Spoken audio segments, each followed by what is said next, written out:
ஆராய்ச்சியாளர்கள் 5 ஔவையார் சொல்கிறார்கள். இதில் எந்த ஔவையாரை தாங்கள் குறிப்பிடுகிறீர்கள்? பேரவைத் தலைவர்களே, இது நல்ல கேள்வி. நம்ம வீட்டில் வயசான ஆயார் கூப்பிடுற மாதிரி இதுவரை எல்லோரும் ஔவையார் என்றுதான் நினைத்துக் கொண்டிருந்தோம். இப்போதுதான் ஔவை யார் என்பது அதுவே ஒரு கேள்விக்குறியாக நம்முடைய மாண்புமிகு அமைச்சர் அவர்களும் இன்றைக்கு விவாதத்துக்கு உருவாக்கி இருக்கிறார்கள்.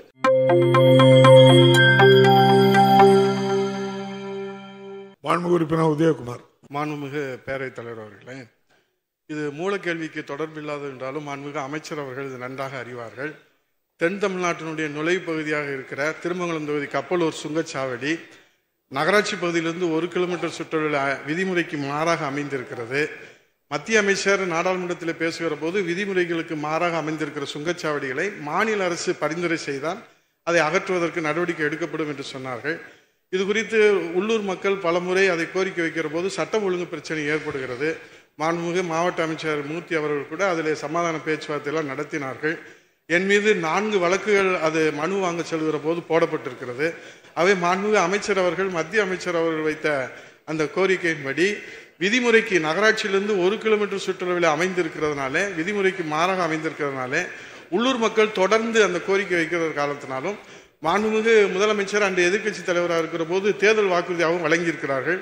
பரிந்துரை செய்வதற்கு அந்த சுங்கச்சாவடி விதிமுறைக்கு மாறாக அமைந்திருக்கிற சுங்கச்சாவடியை அகற்றுவதற்கு மத்திய அரசுக்கு மாநில அரசு பரிந்துரை செய்வதற்கு மாண்புமிகு அமைச்சர் அவர்கள் முன்வருவார்கள் என்பதை மாண்புமிகு பேரவைத் தலைவராக கேட்டுக்கொள்வது. மாண்புமிகு அமைச்சர்.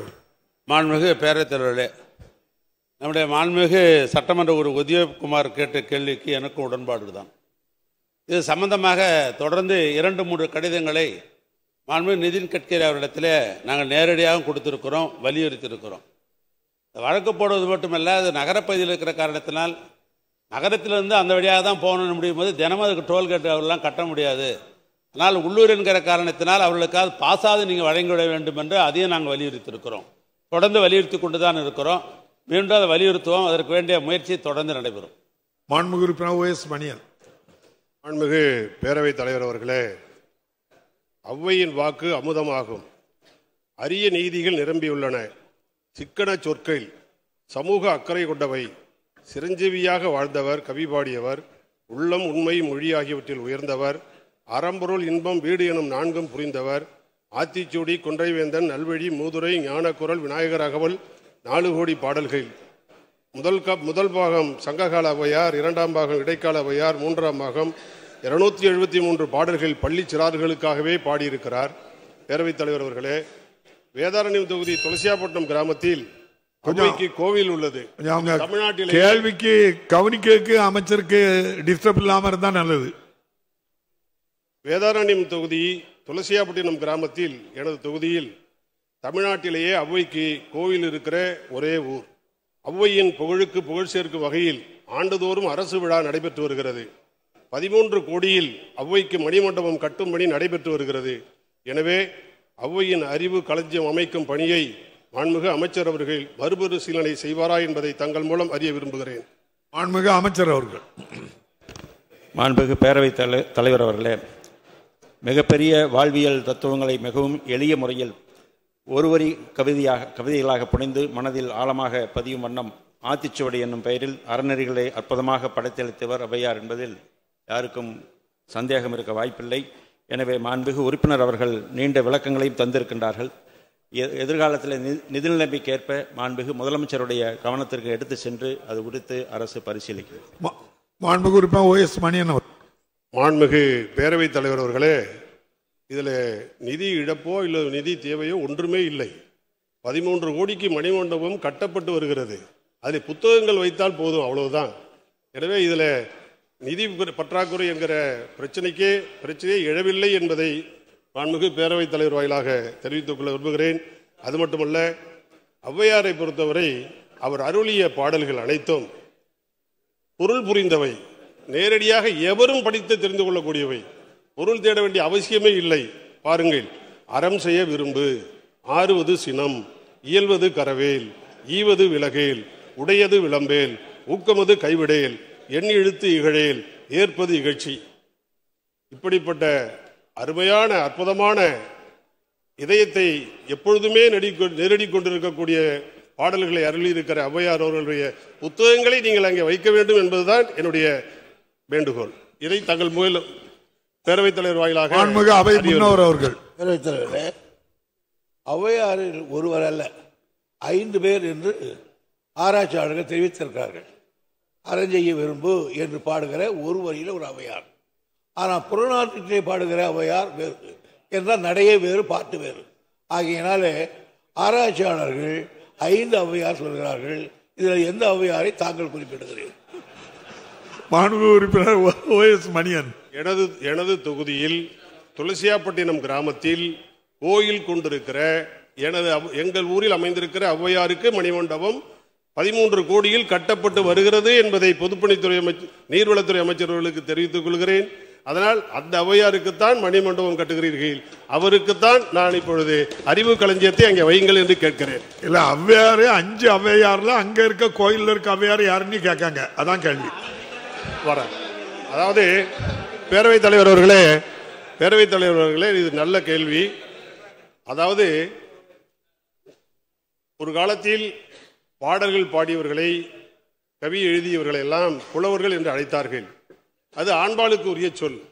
ஆனால் பெண்பாளுக்கு உரியவர்கள், பெண்கள் அவர்கள் இதுபோல பாடல்களை பாடினால், கவி எழுதினால், சிறந்தவர்களாக இருந்தால், மதிக்கப்பட்டவர்களாக இருந்தால் அவர்கள் எல்லோரையுமே ஔவையார் என்றுதான் அழைத்திருப்பதாக சொல்லப்படுகிறது. மாண்புமிகு அமைச்சர் அவர்கள்.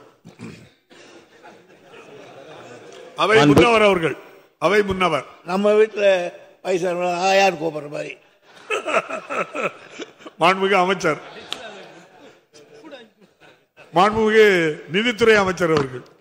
பேரவைத் தலைவர் அவர்களே, இதுவரை எல்லோரும் ஔவையார் என்றுதான் நினைத்துக் கொண்டிருந்தோம். இப்போதுதான் ஔவை யார் என்பது அதுவே ஒரு கேள்விக்குறியாக நம்முடைய மாண்புமிகு அமைச்சர் அவர்களும் இன்றைக்கு விவாதத்துக்கு உருவாக்கி இருக்கிறார்கள். ஔவையார் என்பதை ஒரு குறியீடாக கூட எடுத்துக்கொள்ளலாம். அது அற்புதமான அவர் சொல்வதற்கு போல புறநானூற்று காலத்திலிருந்து பிற்காலத்திலே தனிப்பாடல்கள் திரட்டு என்பது வகையிலும் பல்வேறு புராண கதைகளிலும் கூட ஔவையார் என்பது நம்மளுடைய பெண் இனத்திற்கு, மகளிருக்கு அது ஒரு குறியீடாக, அது ஒரு ஆன்ற ஒரு சொல்லாக அது அமைந்திருக்கக்கூடிய ஒரு மதிப்பிற்குரிய ஒரு சொல்லாகவே இருக்கிறது. எனவே அந்த வகையிலே அதை எடுத்துக்கொண்டு நம்முடைய மாண்புமிகு அமைச்சர் அவர்கள் அதை கருதலாம். மாண்புமிகு முதலமைச்சருடைய கவனத்திற்கும் நம்முடைய மாண்புமிகு உறுப்பினருடைய அந்த கருத்தை எடுத்துச் செல்லலாம். காரணம், ஏற்கனவே இப்படி விடுதலை போராட்ட வீரர்கள், தமிழறிஞர்கள், தலைவர்களுடைய நினைவு மண்டபங்கள்லாம் அமைக்கின்ற போது அது வெறும் நினைவு மண்டபங்களாக, கட்டிடங்களாக மாத்திரம் இல்லாமல் அங்கே அது வரக்கூடிய பார்வையாளர்களுக்கும் மற்றவர்களுக்கும் பயன்பெறத்தக்க அளவிலே அந்த இடம் ஒரு படிப்பகமாக, நூலகமாக அது உருவாக்கப்பட வேண்டும் என்ற கருத்தை மாண்புமிகு முதலமைச்சர்கள் தெரிவித்திருக்கிறார்கள். எனவே அங்கே ஒரு அறிவு களஞ்சியம் உருவாக வேண்டும் என்பது ஒரு பொருத்தமான காரியம். மாண்புமிகு முதலமைச்சருடைய கவனத்திற்கு நிச்சயமாக எடுத்துச் செல்வதற்கு நாங்களும் நம்முடைய மாண்புமிகு துறை அமைச்சர் அவர்களும் நிச்சயமாக அதை செய்வோம் என்று சொல்லுவோம். மாண்புமிகு அமைச்சர் அவர்கள். மாண்புமிகு பேரவைத் தலைவர் அவர்களே, என்னுடைய பாதி சுமையை குறித்த மாண்புமிகு நிதி அமைச்சர் அவர்களுக்கு நன்றியை தெரிவித்துக் கொள்கிறேன். எதிர்காலத்தில் நம்முடைய மாண்புமிகு உறுப்பினர் சொன்ன கருத்துக்களை நிச்சயமாக பரிசீலித்து மாண்புமிகு முதலமைச்சரோடு நானும் மாண்புமிகு நிதியமைச்சரும் கலந்து பேசி அவருடைய கோரிக்கை நிறைவேறுவதற்கு தொடர்ந்து பரிசீலிப்போம். மாண்புமிகு உறுப்பினர் வேலுமணி. மாண்புமிகு பேரவைத் தலைவர் அவர்களே, கோவை மாவட்டத்துக்கு முக்கிய நீராதாரமான சிறுவாணி அணையிலிருந்து கோவை மாநகராட்சிக்கு பொதுமக்கள் பயன்பாட்டுக்கு நாளொன்றுக்கு 77 MLD வழங்கப்படுகிறது. ஜனவரி மாதம் வரை 77 MLD வழங்கப்பட்டுள்ளது. தற்போது நாளொன்றுக்கு 47 MLD தான் வழங்கப்பட்டுகிறது. 30 MLD கேரள அரசு குறைக்கப்பட்டிருக்கிறது. அதே போல கிராம பஞ்சாயத்துக்கு வழியாக இருக்கக்கூடிய 10 ஊராட்சிகள், 7 பேரூராட்சி, தொண்டாமுத்தூர், தென்கரை, வேடப்பட்டி, தாலியூர், பூலுப்பட்டி, பேரூர், ஆலந்துறை என்ற 7 பேரூராட்சியும் 18 MLD வழங்கப்பட்டு வந்தது. அதிலும் 6 MLD குறைத்து 12 MLD-யாக வழங்கப்பட்டு வருகிறது. குடிநீர் வடிகால் வாரியத்திலிருந்து கேரள அரசுக்கு 13 கோடி ரூபாய் அந்த தொகை கட்டாத காரணத்தினால் 36 MLD குறைக்கப்பட்டுள்ளதாக தகவல். இதில் பொதுமக்கள் மிகவும் பாதிக்கப்படுகிறார்கள். இப்பொழுது தற்போது ஒரு தகவல் 6 கோடி ரூபாய் செலுத்தியுள்ளதாக ஒரு தகவல் வந்திருக்கிறது. ஆகவே மீதி பணத்தை செலுத்தியோ இல்லாட்டி பேச்சுவார்த்தை மூலமாகவோ உடனடியாக அந்த முழுமையாக 77 MLD-யும் அதே போல 18 MLD கிராமத்துகளுக்கும் வழங்க அரசு ஆவணம் செய்யுமா என்பதை பேரவைத் தலைவர் வாயிலாக அமைச்சர் கேட்டார். மாண்புமிகு அமைச்சர். மாண்புமிகு பேரவைத் தலைவர் அவர்களே, கேரளாவில் இருக்கிற சிறுவாணியில் இருக்கிற தண்ணீர் ஒவ்வொரு வருடமும் மழை காலத்திலே அவர்களுக்கு தேவையான அளவுக்கு நம்ம முழு அளவு கொள்ளளவு அவர்கள் நிரப்புவதற்கு அனுமதிப்பதில்லை.